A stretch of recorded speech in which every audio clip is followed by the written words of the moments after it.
Organizarea a fost făcută foarte bine, a întrunit toate momentele minunate și cerințele au fost îndeplinite. Cursul extraordinar, păcat că a fost foarte scurt, a durat numai 2 zile.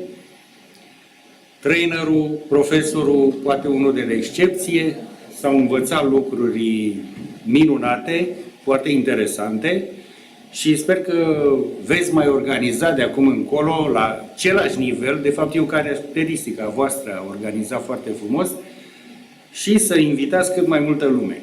Vă doresc succes în continuare și doresc cât mai mulți participanți și aș dori ca interesul pentru ceea ce faceți voi ca asociație să fie din ce în ce mai mare.